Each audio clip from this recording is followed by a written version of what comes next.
यह मोटा आदमी गलती से बौनों की दुनिया में पहुंच जाता है। देखते ही देखते अंगूठे जितने छोटे छोटे लोग उसे चारों तरफ से घेर लेते हैं और मजबूत रस्सियों से कसकर बांध देते हैं। अचानक हुई इस घटना से वह बुरी तरह घबरा जाता है। वह पूरी ताकत लगाता है और उसे बांधने वाले सारे खंभे उखाड़ फेंकता है। यह देखकर छोटे लोग डरकर इधर उधर भाग जाते हैं। काफी मुश्किल से खड़ा होने के बाद मोटे आदमी को लगता है कि शायद वह कोई सपना देख रहा है, इसलिए वह अपनी आंखें बंद कर लेता है। तभी सेनापति एक भाला उठाकर उसके पैर में मार देता है। दर्द से वह तुरंत समझ जाता है कि यह सपना नहीं बल्कि हकीकत है। इसके बाद छोटे लोग लोहे के कांटे उसकी पैंट में फंसाकर उसे खींचने लगते हैं। उसका संतुलन बिगड़ जाता है और वह जोर से गिरकर बेहोश हो जाता है। जब उसे होश आता है तब तक उसे अच्छी तरह बांधकर महल में ले जाया जा चुका होता है। राजा को वह बिल्कुल भी दिलचस्प नहीं लगता, इसलिए उसे सीधे जेल में डाल दिया जाता है। हालांकि खाने पीने की कमी नहीं होती, उसे भरपेट खाना दिया जाता है और फिर खेत जोतने तथा गाड़ी खींचने के काम पर लगा दिया जाता है। इसी बीच खबर आती है कि राजकुमारी का अपहरण हो गया है। सेनापति तुरंत मोटे आदमी को लेकर महल की ओर रवाना हो जाता है। महल पहुंचते ही सेनापति शानदार कलाबाजी दिखाते हुए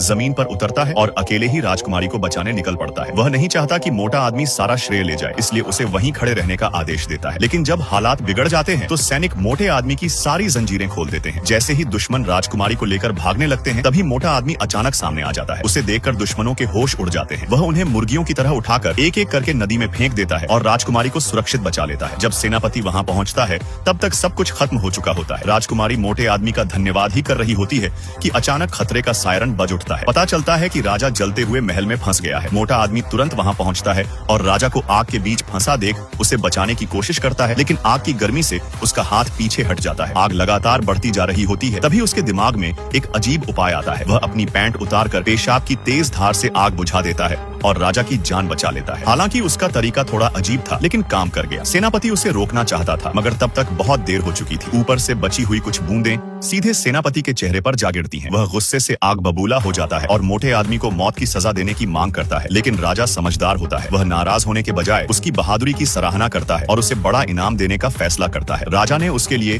खास तौर पर एक विशाल पंखा बनवाया और समुद्र किनारे एक शानदार आलीशान बंगला भी दे दिया। उसकी सेवा में कई नौकर हमेशा तैयार रहते थे। कॉफी पीनी हो तो कई लोग उसकी खिदमत में लग जाते और बाल कटवाने के लिए तो 4-5 नाई एक साथ पहुंच जाते। मालिश करने के लिए भी दर्जनों सेवक मौजूद रहते थे। राजा ने उसके लिए एक निजी थिएटर भी बनवाया था। सबसे हैरानी की बात यह थी कि वहाँ फिल्मों की जगह असली कलाकार लाइव प्रदर्शन करते थे। जो आदमी पहले एक साधारण मजदूर था, अब उसकी शानो शौकत देखकर हर कोई दंग रह जाता था। मोटा आदमी इस शानदार जिंदगी का खूब आनंद लेने लगा। राजा ने उसे सेना का नया सेनापति भी बना दिया, जबकि पुराने सेनापति को उसका सहायक बना दिया गया। यह बात पुराने सेनापति को बिल्कुल पसंद नहीं आई और वह अंदर ही अंदर जलने लगा। बदला लेने के लिए उसने चुपके से पूरे राज्य की सुरक्षा व्यवस्था बंद कर दी। इसी मौके का फायदा उठाकर पड़ोसी दुश्मन राज्य ने हमला कर दिया। कुछ ही देर में आसमान से बारिश की तरह तोप के गोले बरसने लगे और महल के चारों तरफ तबाही मच गई। राजा ने दुश्मन की विशाल युद्धपोतों की सेना देखकर घबराते हुए मोटे आदमी को उन्हें रोकने का आदेश दिया। मोटा आदमी भी उन अनगिनत जहाजों को देखकर डर गया, लेकिन अब वह सेनापति था, इसलिए पीछे नहीं हट सकता था। वह अपनी कमीज और जूते उतारकर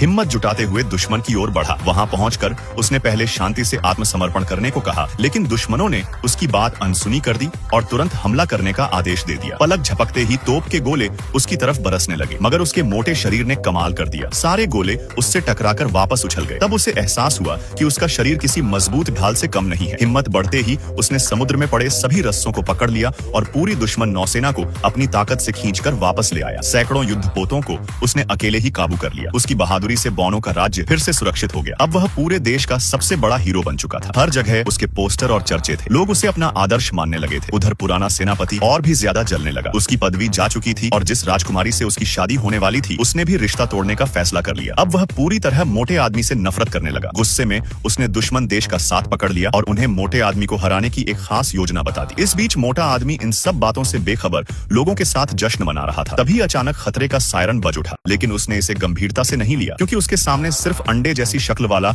एक गोल मटोल रोबोट खड़ा था। उसे लगा कि यह कोई मामूली मशीन है, लेकिन अगले ही पल वह हैरान रह गया। वह रोबोट अचानक अपना रूप बदलने लगा और देखते ही देखते उससे कहीं ज्यादा विशाल और खतरनाक बन गया। इतने बड़े रोबोट को देखकर मोटे आदमी की हिम्मत जवाब दे गई। वह भागने के लिए मुड़ा, लेकिन रोबोट ने तुरंत उसे पकड़ लिया। डर के मारे उसने हाथ उठाकर आत्मसमर्पण कर दिया। लोग लगातार उसका हौसला बढ़ाते रहे, मगर उसके अंदर लड़ने की हिम्मत नहीं बची थी। आखिरकार रोबोट ने उसे बांध लिया और एक रहस्यमयी डरावने द्वीप पर ले गया। मोटा आदमी अब भी यही सोच रहा था कि यह सिर्फ एक सुनसान टापू है, लेकिन उसे बिल्कुल अंदाजा नहीं था कि असली खतरा अब उसके सामने आने वाला है। मोटा आदमी डर के मारे सन्न रह जाता है जब वह देखता है कि उसके सामने उससे कई गुना बड़ी एक छोटी लड़की खड़ी है। तभी उसे पता चलता है कि वह गलती से दैत्यों के द्वीप पर पहुंच गया है। यहाँ उसकी हालत एक खिलौने जैसी हो जाती है और लड़की उसे अपनी मर्जी से रखने लगती है। वह उसे जबरदस्ती दूध पिलाती है और उससे भी ज्यादा अजीब बात यह कि उसकी देखभाल एक छोटे बच्चे की तरह करती है। कभी कभी तो वह उसे अपने खिलौनों के साथ खेलने और अजीब हरकतें करने पर भी मजबूर करती है। मोटा आदमी इस जिंदगी से पूरी तरह तंग आ चुका था, लेकिन वह जानता था कि अगर उसने लड़की की बात नहीं मानी तो उसका भी वही हाल होगा जो आसपास पड़े टूटे फूटे खिलौनों का हुआ था। उसे बौनों के देश में बिताए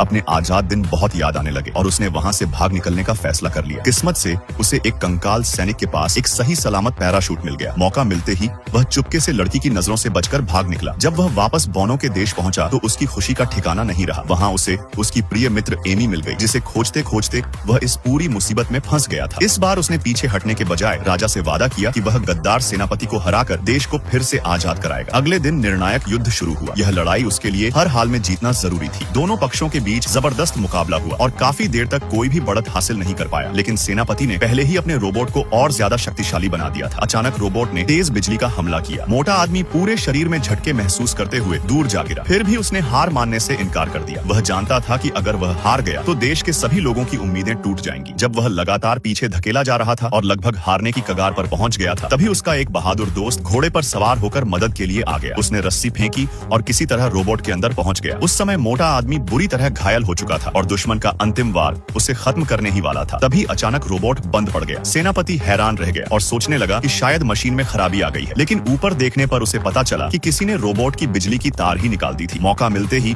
मोटा आदमी पूरी ताकत से आगे बढ़ा और रोबोट को जोरदार लात मार दी। फिर उसने पास की एक पत्थर की मूर्ति उठाई और उछलकर रोबोट की पीठ पर चढ़ गया। वहां से उसने लगातार हमला करना शुरू कर दिया। कुछ ही देर में उसे रोबोट का नियंत्रण स्विच मिल गया। उसने उसे जोर से खींचकर निकाल दिया और रोबोट वहीं पूरी तरह बेकार होकर गिर पड़ा। आखिरकार मोटे आदमी ने हारती हुई बाजी पलट दी और शानदार जीत हासिल कर ली। पूरे राज्य में खुशी की लहर दौड़ गई और लोग जोर जोर से उसका नाम पुकारने लगे। एमी भी उसे गर्व और खुशी भरी नजरों से देख रही थी। मौका पाकर उसने अपने दिल की बात कह दी। एमी मुस्कुराई और खुशी खुशी उसका प्रस्ताव स्वीकार कर लिया। कहानी के अंत में दोनों एक छोटी नाव में सवार होकर बौनों के देश को अलविदा कहते हैं और वापस अपने असली संसार में लौट जाते हैं। भले ही वह फिर से एक साधारण नौकरी करने वाला इंसान बन गया हो, लेकिन एमी की नजरों में वह दुनिया का सबसे बहादुर और महान आदमी बन चुका था।